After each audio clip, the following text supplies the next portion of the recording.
से वर्ष 2024 तक पूरा होने का लक्ष्य है। एयरपोर्ट परिसर में एविएशन हब के साथ ही शॉपिंग एवं ऑफिस कॉम्प्लेक्स, होटल और कन्वेंशन सेंटर स्थापित होंगे। एनआईए के 2 टर्मिनलों का निर्माण 4 चरणों में पूरा किया जाएगा। इसकी क्षमता प्रतिवर्ष 7 करोड़ यात्रियों की होगी। दोनों टर्मिनलों से जुड़े ग्राउंड ट्रांसपोर्टेशन सेंटर में हाई स्पीड रेल और मेट्रो स्टेशन का निर्माण होगा।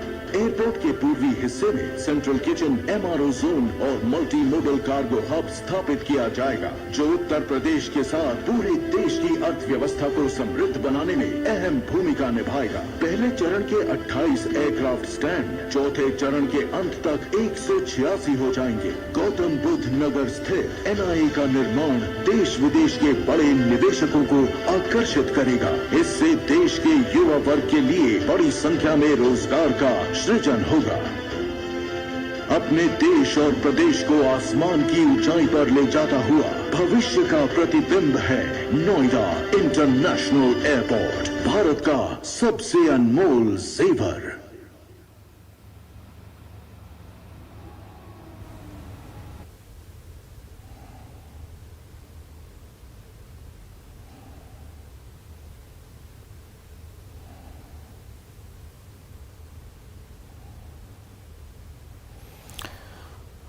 तो अक्टूबर 2024 से उड़ान की शुरुआत होगी। अभी प्रधानमंत्री ने इस मॉडल को देखा और उसे समझने की कोशिश की, क्यों इसे कहा जा रहा है, ये अनमोल क्यों है।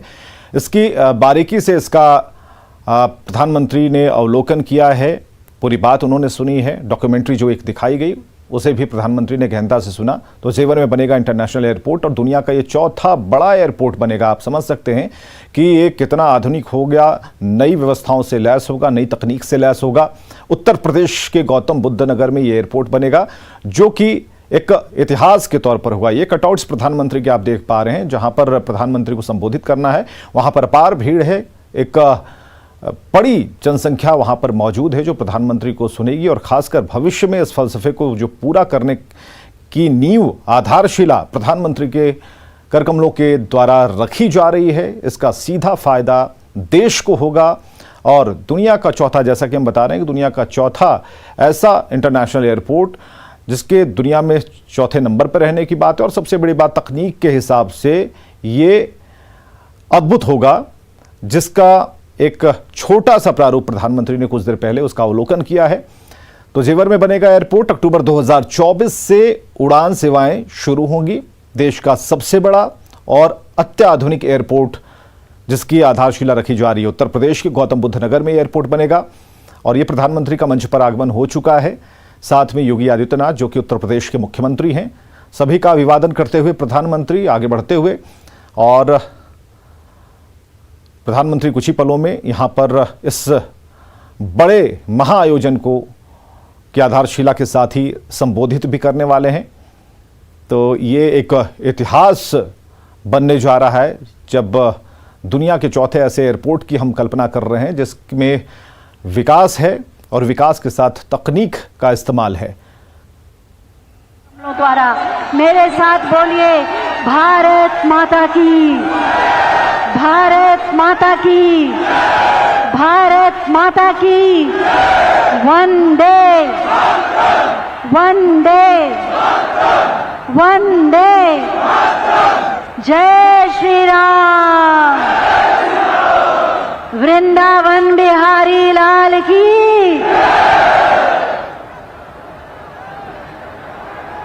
एशिया के सबसे बड़े एयरपोर्ट नोएडा इंटरनेशनल एयरपोर्ट के शिलान्यास समारोह में हम हृदय की गहराइयों से माननीय प्रधानमंत्री माननीय श्री नरेंद्र मोदी जी का हार्दिक स्वागत करते हैं। आप सब तालियों के प्रणाम उन तक पहुंचाएं और उनका अभिवादन करें।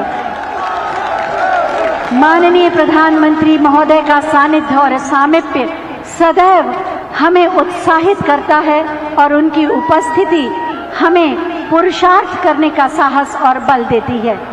साथ ही मैं माननीय मुख्यमंत्री माननीय श्री योगी आदित्यनाथ जी, माननीय उप मुख्यमंत्री माननीय श्री केशव प्रसाद मौर्य जी, माननीय नागर विमानन मंत्री भारत सरकार माननीय श्री ज्योतिरादित्य सिंधिया जी और मंच पर तो इस कार्यक्रम की झलकियां हम बराबर आपको दिखाते रहेंगे, लेकिन बिहार से जुड़ी जो खबरें हैं उसे हम अब सामने ला रहे हैं कि शराबबंदी पर सियासी बयानबाजी जारी है और बेगूसराय से बीजेपी विधायक कुंदन कुमार सिंह के बयान पर वन पर्यावरण मंत्री नीरज कुमार बबलू का बयान सामने आया है। उन्होंने कुंदन सिंह के बयान को बताया है पर्सनल। तो ये एक बड़ी खबर हम आपको बता रहे हैं, शराबबंदी पर कुंदन कुमार सिंह को जवाब। वन पर्यावरण मंत्री नीरज बबलू का बयान अब सामने आया है। नीरज बबलू ने क्या कहा है, उन्होंने इस बयान को पर्सनल बताया है। विधायक के बयान को समर्थन नहीं करते हैं, ये कहना है। उन्होंने कहा कि हम लोग पूरी तरह से हैं सीएम नीतीश के साथ और बिहार में पूरी सख्ती से शराबबंदी लागू है। ये विधायक लोग जो बोल रहे हैं उनकी अपनी इच्छा होगी, उनके अपने मन की बात होगी तो वो बोल रहे हैं, वो ऑथेंटिक नहीं है। सबसे बड़ी बात है कि एनडीए सरकार जो हम लोग हैं अभी, वो पूरी तरह माननीय मुख्यमंत्री जी के साथ है और जो उनका स्टैंड है वो हम लोग उनको सपोर्ट दे रहे हैं। और बिहार में शराबबंदी लागू है तो अच्छी बात है, इसको पालन होना चाहिए इसका अच्छी तरह से, इसमें कहीं कोई। अब आइए आपको सुनवाते हैं कुंदन कुमार सिंह का वो बयान जिस पर मंत्री नीरज कुमार बबलू को सफाई देनी पड़ी है।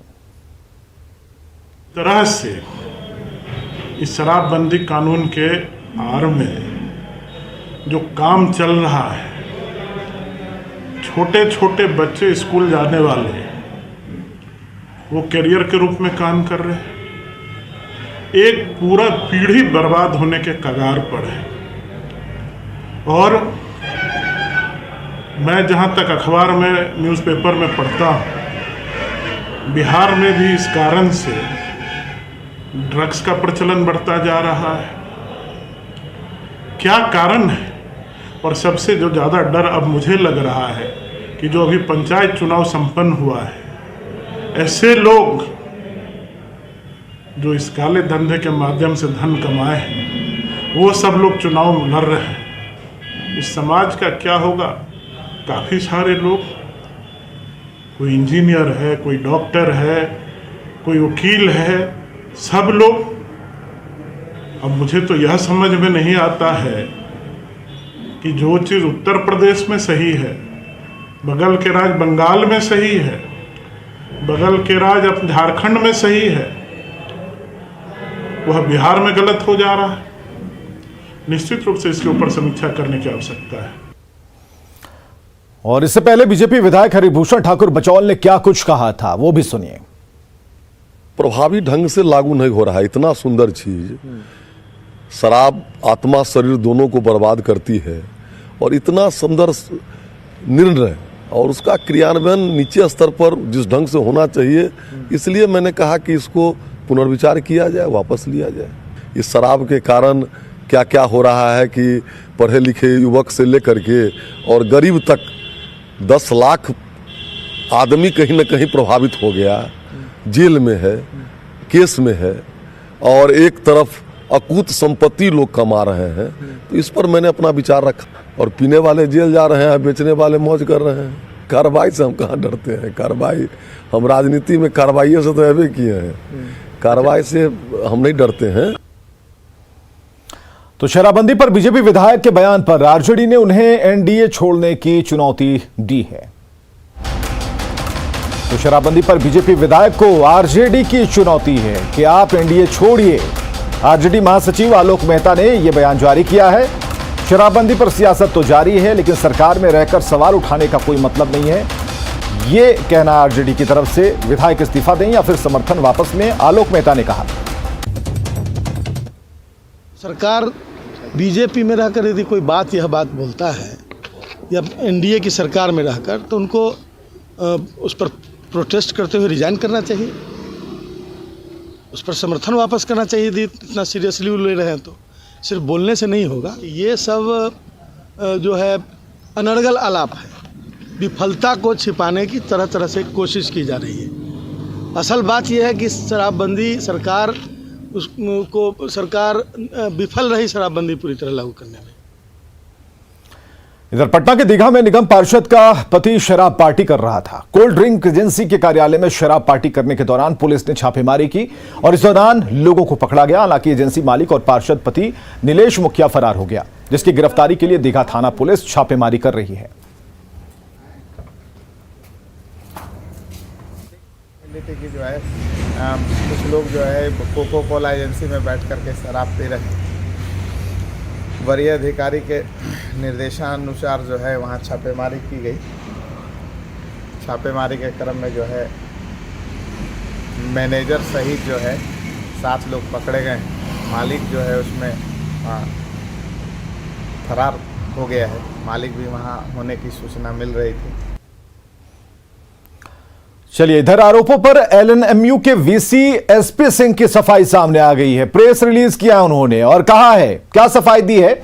उन्होंने कहा कि प्रोफेसर कुद्दूस के आरोपों को झूठ और मनगढ़ंत बताया है। टेंडर में गड़बड़ी, कॉपी खरीद मामले से इनकार किया है। बेस्ट वीसी का अवार्ड मिलने के कारण साजिश का यह आरोप लगाया जा रहा। प्रोफेसर कुद्दूस के खिलाफ कोर्ट जाने की उन्होंने बात कही है। यह बड़ा अपडेट हम आपको बता रहे हैं।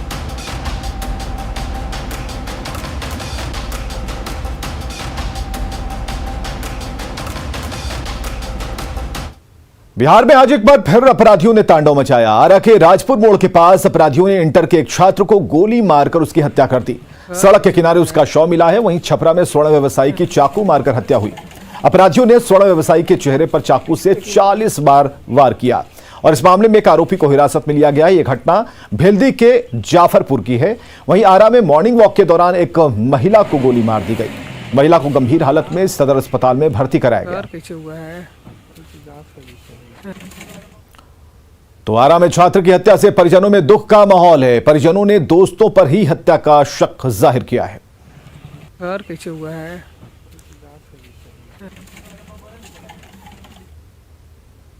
आज सुबह में अचानक सूचना मिली कि विकास कुमार का कर्जा मोड़ पर है राजपुर चौराहे।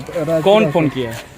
कौन फोन किया हम तो मालूम नहीं चला हमको सुने में। किसके मोबाइल से फोन? किसी के मोबाइल से गया हुआ है। अच्छा, विकास के मोबाइल से। हाँ। इस पर हम रिंग कर रहे थे तो कोई रिंग उठा नहीं रहा था। खोजते आए तो यहाँ पर डेड बॉडी मिला हुआ था। मोबाइल इसके पॉकेट में है। मैंने कहाँ रहते थे विकास? आरा रहते थे। कहाँ पे? अब आरा पहले तो जगदेव नगर में रहता था। इसके बाद डेरा लोग छोड़े हुए तो सूचना नहीं थी। तो जाँच का विषय है। पोस्टमार्टम सर, डेड बॉडी कहाँ से मिला है? क्या शंका लग रहा है? उमराव से मिला है। तो क्या शक लग रहा है? गोली मारा गया है। परिजन गोली मारने का आरोप लगा रहे हैं। अभी तो जांच का विषय है। पोस्टमार्टम के बाद क्लियर हो पाएगा। और सिवान की जीरादेई में विधानसभा अध्यक्ष विजय सिन्हा और पर्यटन मंत्री प्रमोद कुमार ने देश के प्रथम राष्ट्रपति डॉक्टर राजेंद्र प्रसाद के पैतृक आवास परिसर में जाकर उनकी प्रतिमा पर माल्यार्पण किया। इसके बाद दोनों लोग आदर्श राजकीय मध्य विद्यालय परिसर में आयोजित कार्यक्रम में शामिल हुए।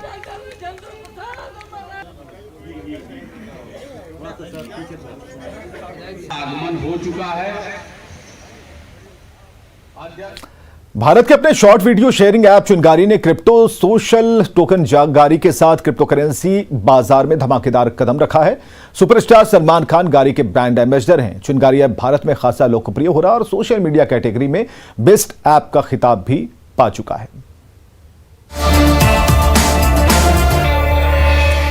2020 में वोकल फॉर लोकल ये कैंपेन शुरू हुआ, जिसमें हम क्रिएटर्स ने सारे देसी एप्स को सपोर्ट करने के लिए वीडियोस बनाए। पर प्लेटफॉर्म तो पॉपुलर हुए, पर एज अ क्रिएटर हमारी ग्रोथ काफी एवरेज रही। ओनली चिंगारी इज द प्लेटफॉर्म जहां पर क्रिएटर्स के लिए कुछ अलग प्रोग्राम शुरू किया, वो भी मोनेटाइजेशन जैसे इंपॉर्टेंट चीज को लेकर। गारी टोकन्स की वजह से क्रिएटर्स को गवर्नेंस पावर मिल रही है। हमारा कंटेंट जितना बेहतरीन रहेगा उतना हमको सीधा फायदा होगा।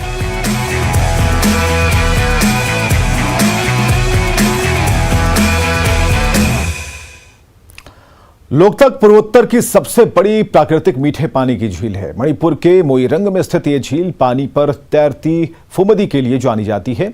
इसके ऊपर तैरता हुआ पूरा गांव, एक स्कूल और यहां तक कि चुनाव के दौरान एक तैरता हुआ मतदान केंद्र भी मौजूद है। देखते हैं लोकतक की इस अद्भुत झील की एक झलक।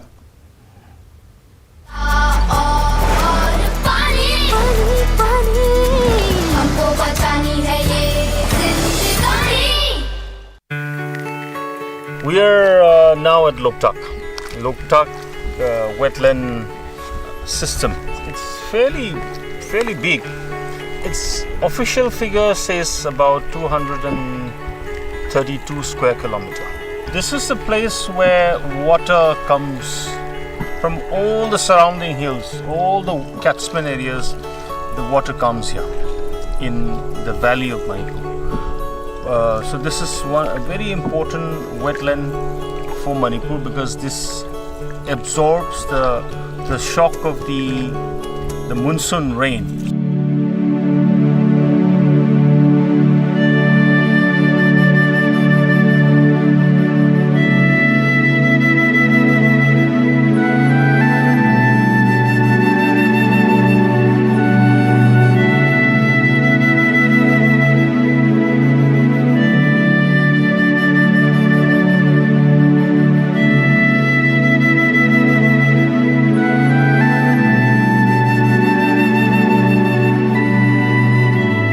सुगुम्बा लंबीसिंगी पांडमदा यूनियन सुंगसी बाउदा लेप लेतना थबक चथरई सरकार अखोई मसी यागनी यारोय हाइबगी मतांग देखोई यूनियन की साइट की सुयाम कन्ना होनदना मसी बाउदा यूनियन की साइट की यूनियन असौबा मतेंग अमा पांगबीबदगी अखोई लोकताक पाद सिदा हिंगिबा गामी सिंगनि सिंगसे तंगदु लेताना हजूजी बाउती हिंगी हाइबा तारे सि हारगा लोसिंजर